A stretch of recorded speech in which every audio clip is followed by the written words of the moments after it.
એવું તો હું થઈ ગયું છું, મારું કારખાનું થઈ ગયું આખું ખાલી. ઘણા દિવસ પછી પાછો ફરી એકવાર મિની બ્લોગ બનાવવાનું ચાલુ કરી દીધું ને આ છે ભાઈ આપણો 23મો મિની બ્લોગ. સવારના વાગી જશે 8 ને આપણે નાહી ધોઈને થઈ જશે ફ્રેશ ને આ બાજુ શિરામણ થઈ ગયું છે એટલે ફટાફટ કરી લઈએ આપણે નાસ્તો. સવારમાં જાગીને આપણે એક જ કામ હોય ભાઈ ઓફિસે જવાનું એટલે ફટાફટ આપણે નાહી ધોઈને ફ્રેશ થઈને નાસ્તો બાસ્તો કરી લીધું ને હવે જાય છે સીધા ઓફિસે.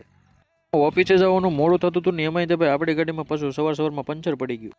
એવી તેવી ગાડીમાં હવા પૂરીને સીધી ચડાવી દીધી ગાડી નેશનલ હાઈવે ઉપર. ઓફિસ આવવામાં ભાઈ આપણે 9 વાગી જતા એટલે ફટાફટ ગાડી પાર્કિંગમાં મૂકીને અહીં જોયું તો ભાઈ આખું પાર્કિંગ ભરાઈ ગયું ગાડીનું. ઓફિસ આવીને પી લીધી સવારમાં ચા અને કરી દીધું મશીન ચાલુ.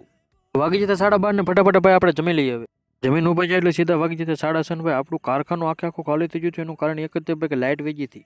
એટલે ફટાફટ આપણે ભાઈ ઘરે જવાની તૈયારી કરી નાખી. ઓફિસેથી નીકળીને ભાઈ સીધે મહુવાની બજારમાં નીકળે કેમ કે થોડું કામ હતું. હવે જે કામ હતું એ તો ભાઈ ચૂ ને મહુવાની બજારમાં જોયું ત્યાં તો ભાઈ રામનવમીની તૈયારી હાલે. મહુવામાં ભાઈ રામનવમીની ભવ્ય રેલી નીકળવાની છે એટલે આ બધી તૈયારી એની જ ચાલે છે. ભાઈ ઘેરે બધા હતા એટલે બધા હાટું ભાઈ પાણીપુરી પાછું કરાવી નાખી. પાણીપુરી લઈને ગાડી ચડાવી દીધી સીધી ઘર બાજુ પહેરી લીધા કાળા ચશ્મા. હવે કાલના બ્લોગમાં બતાવું તમને રામનવમીની રેલી. ત્યાં સુધી તમે પાછા ફોલો કરતા જાઓ.